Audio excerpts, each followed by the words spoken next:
इश्क महबूबे खुदा जिस दिल में हासिल नहीं, इश्क महबूबे खुदा जिस दिल में हासिल नहीं, लाखों मोमिन हो मगर ईमान में कामिल नहीं। যার অন্তরে নবীর প্রেম আর ভালোবাসা নাই, লাখো বার যদি নিজেকে মুমিন দাবি করতে পারে কিন্তু খাঁটি মুমিন হতে পারবে না।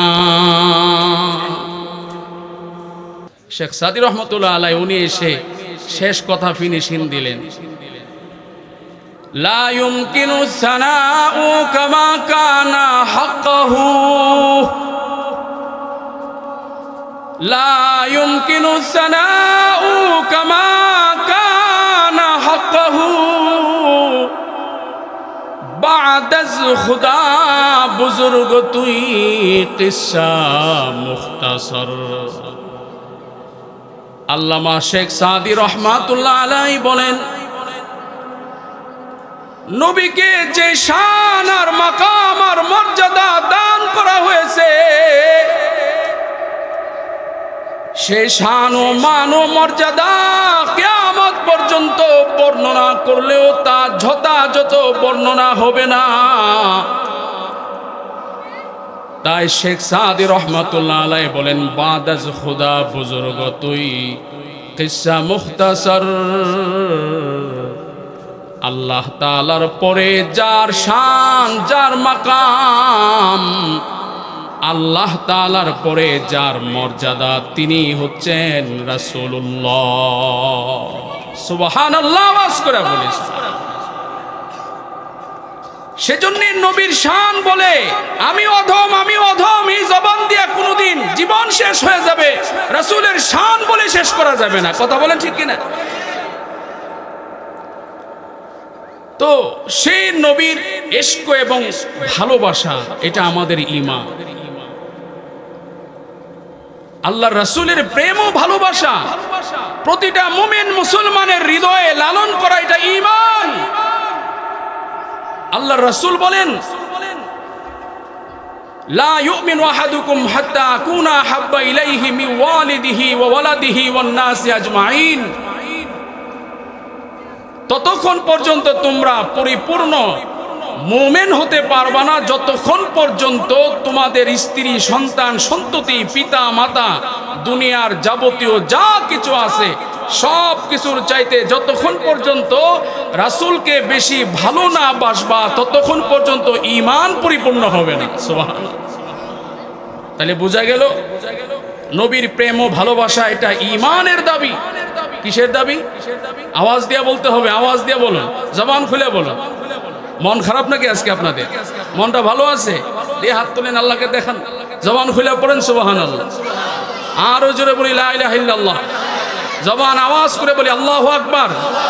জোরে বলা সুন্নাত, জোরে বলা সুন্নাত, বলে আল্লাহু আকবার। আল্লাহু আকবার জোরে বলতে হবে। এই তাকবীর শোনা মাত্র শয়তান পালাইতে শুরু করে। তো যেটা বলতেছিলাম মুহতারাম হাজিরিন, আল্লাহর রাসূলের প্রেম ও ভালোবাসা লালন করা এটা ঈমান। যদি রাসূলের প্রেম আর ভালোবাসা কারো হৃদয়ে না জন্মায় তো সে মুমিন দাবি করতে পারে কিন্তু সে ঈমানদার হতে পারে না। ইশকে মাহবুবে খুদা, ইশকে মাহবুবে খুদা जिस दिल में हासिल नहीं, लाखों मोमिन हो मगर ईमान में कामिल नहीं।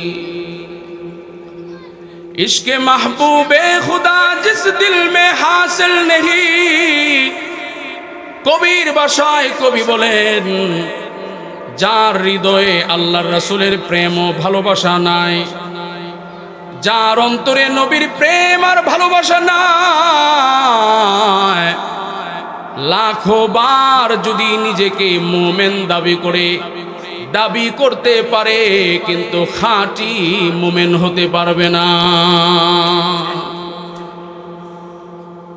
এজন্য নবীর প্রেম আর ভালোবাসা এটা ঈমানের দাবি।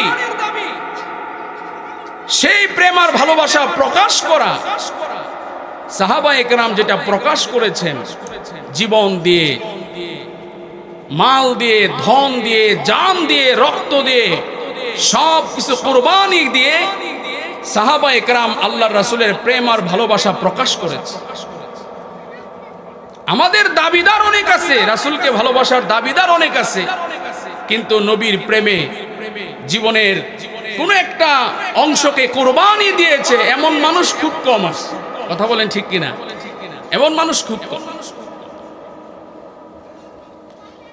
বলে আল্লাহর রাসূলের প্রেম ও ভালোবাসা প্রকাশ করেছেন সাহাবায়ে কেরাম।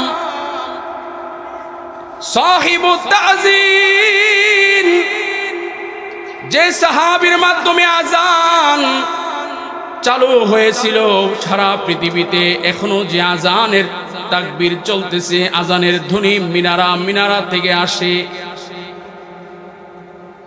যে সাহাবীর মাধ্যমে আল্লাহ তাআলা এই আযানের এই শব্দমালাগুলো ইসলামের ভিতরে প্রবেশ করেছিলেন, তার নাম হলো আব্দুল্লাহ ইবনে যায়েদ ইবনে আব্দে রব্বিহি। নবীর এমন একজন পেয়ারা সাহাবী, নবীর এমন পাগল পারা একজন সাহাবী,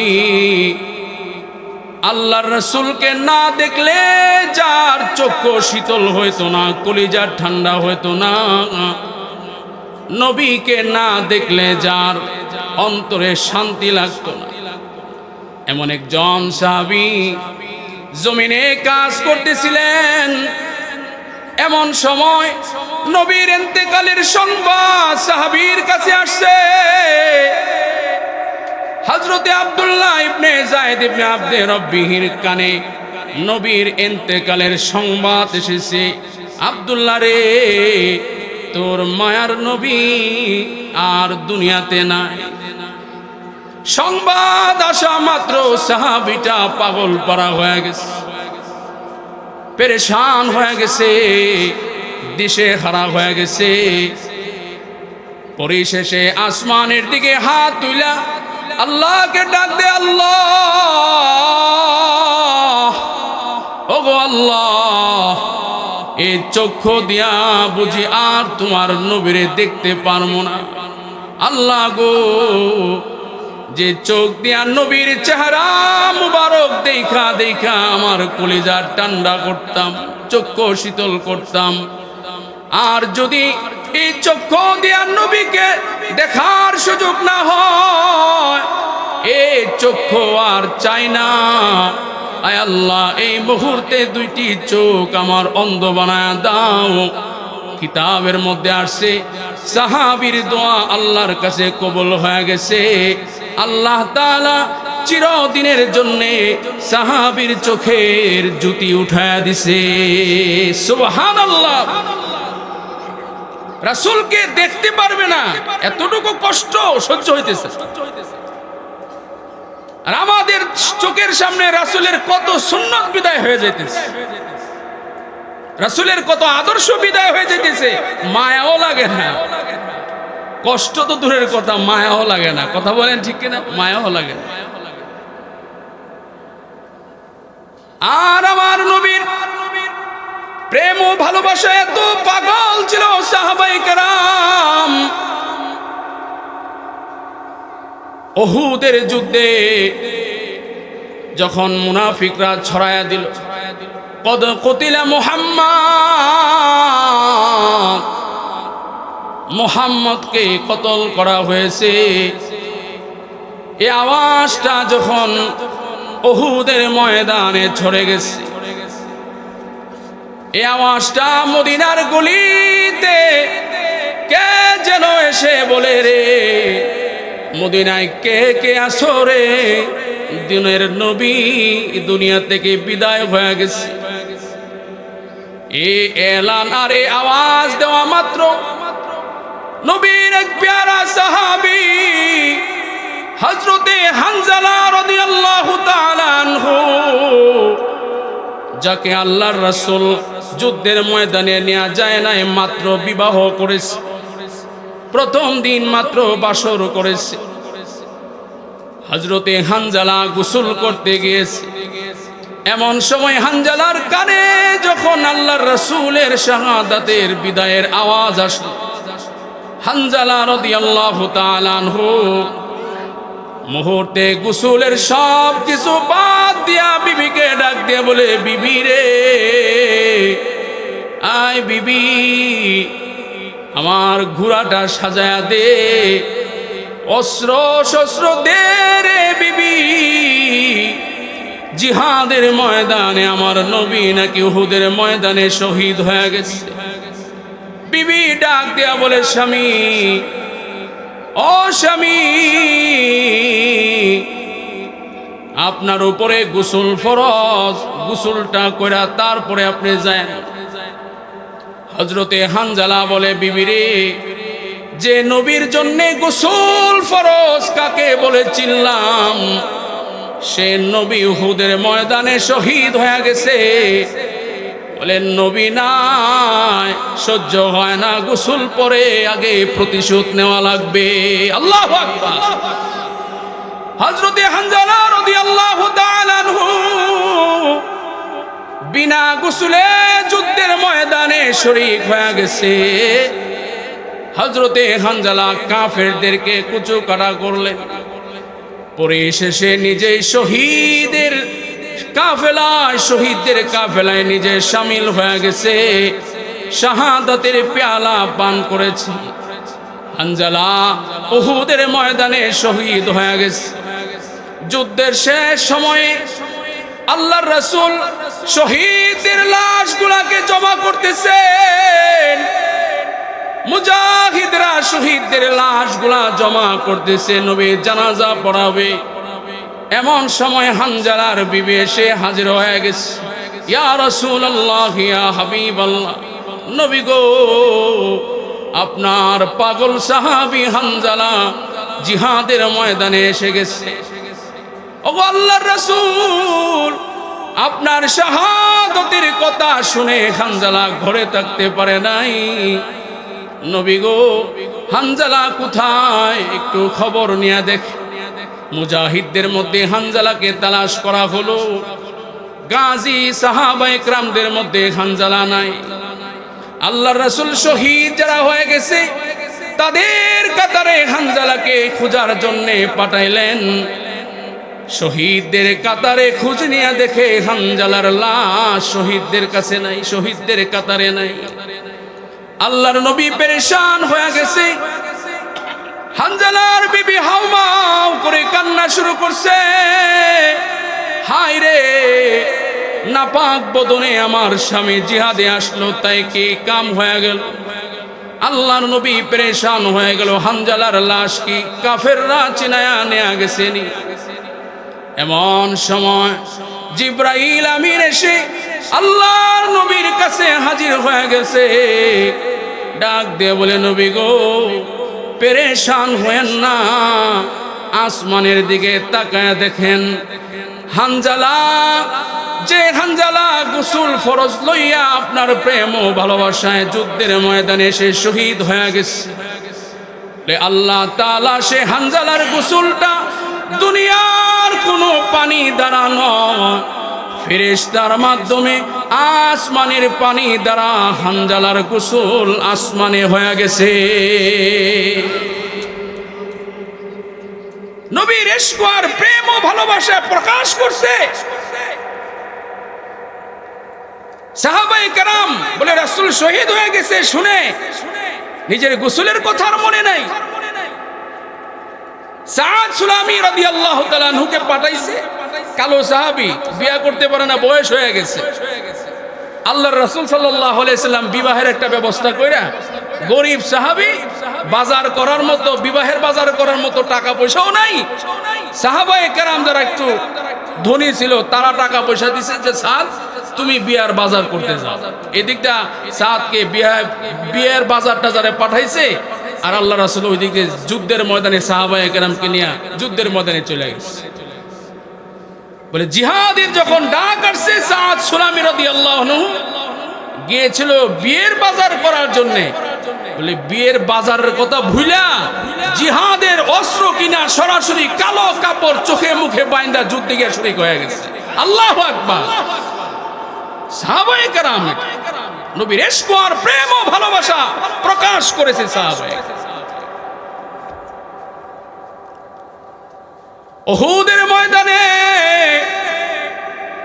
যখন আল্লাহর রাসূলের শাহাদাতের ঘোষণা হয়ে গেছে, সাহাবায়ে কেরাম পেরেশান হয়ে গেলেন। নবীকে তালাশ করে কোথাও খুঁজে পাওয়া যাচ্ছিল না। হযরতে আলী বলেন, আমি আল্লাহর রাসূলকে উহুদের প্রান্তে এক প্রান্ত থেকে আরেক প্রান্তে তালাশ করি রে, নবী কোথায়, আমার নবী কোথায়। এমন সময় আলী তাকায় দেখে নিচু জায়গায় আল্লাহর রাসূল পড়ে রইছে। দৌড়ায় আলী আল্লাহর রাসূলের কাছে গেলেন। নবীজি আলীকে দেখা মাত্র বলে, আলী রে, লোহার কড়াটা ভেদ করে আমার মাথার ভিতরে ঢুকে গেছে। কাফেরদের আক্রমণের কারণে লোহার কড়াটা আমার মাথার ভিতরে ঢুকে গেছে। এই কথা বলতে বলতে হযরতে আবু বকর এখানে এসে হাজির হয়ে গেছেন। এমন সময় নবীর আরেক সাহাবী, প্যারা সাহাবী হযরতে আবু উবাইদা ইবনুল জাররাহ রাদিয়াল্লাহু তাআলা আনহু, তিনিও এখানে হাজির হয়ে গেছেন। আবু উবাইদা ইবনুল জাররাহ ডাক দেয়া বলে, ও ভাই আলী, ও আবু বকর ভাই, নবীর মাথা মুবারক থেকে লোহার কড়াটা খোলার জন্য কি আমায় সুযোগ দেওয়া যায়নি? আবু উবাইদা ইবনুল জাররাহর প্রস্তাব পেয়ে রাজি হয়ে গেলেন। আবু উবাইদা ইবনুল জাররাহ রাদিয়াল্লাহু তাআলা আনহুকে অনুমতি দেওয়া হলো, তুমি নবীজির মাথা মুবারক থেকে লোহার কড়াটা টেনে বের করবা। আবু উবাইদা ইবনুল জাররাহ চিন্তা করতে লাগলেন, নবীর মাথা মুবারক থেকে লোহার কড়াটা হাতে টান দিয়ে বের করব নাকি দাঁত দ্বারা কামড় দিয়া বের করব। চিন্তা করলেন, যদি হাত দিয়া বের করি, যদি হাত ফসকে যায় তাহলে আর দ্বিতীয়বার টান দেওয়া লাগবে, নবীর কষ্ট হয়ে যাবে। আবু উবাইদা ইবনুল জাররাহ সিদ্ধান্ত নিলেন কামড় মেরে টান মারবে। আবু উবাইদা ইবনুল জাররাহ রাদিয়াল্লাহু আনহু কামড় মেরে টান মারছে। নবীর মাথা মোবারক থেকে লোহার কড়াটা বের হয়ে গেছে। সঙ্গে সঙ্গে আবু উবাইদা ইবনুল জাররাহর মুখ থেকে কয়েকটা দাঁত খসে পড়ে গেছে। আবু উবাইদা ইবনুল জাররাহর দাঁত খসে পড়ে গেছে। মুখে হাত দিয়া তিনি পিছন দিকে চলে গেছেন। রাসূলের মাথা মুবারক থেকে রক্ত বেয়ে বেয়ে উহুদের ময়দানে পড়তেছে। আরেকজন সাহাবী লাফ দিয়ে এসে উহুদের ময়দানে শোয়া জিহ্বা বের করে নবীর পড়ে যাওয়া রক্তগুলোকে ছেটে ছেটে পান করতেছে। আল্লাহর রাসূল ডাক দিয়ে বলে, সাহাবী রে, আমার রক্ত পান করলি নাকি জাহান্নামের আগুনকে হারাম বানাইলি? আল্লাহর রাসূলের রক্ত যদি কোনো বদনে যায়, কোন শরীরে যদি রাসূলের অংশ থাকে, তো সেই শরীরে আর জাহান্নামের আগুন ঢুকবে? সেই শরীরে কি আর জাহান্নামের আযাব হবে কোনোদিন?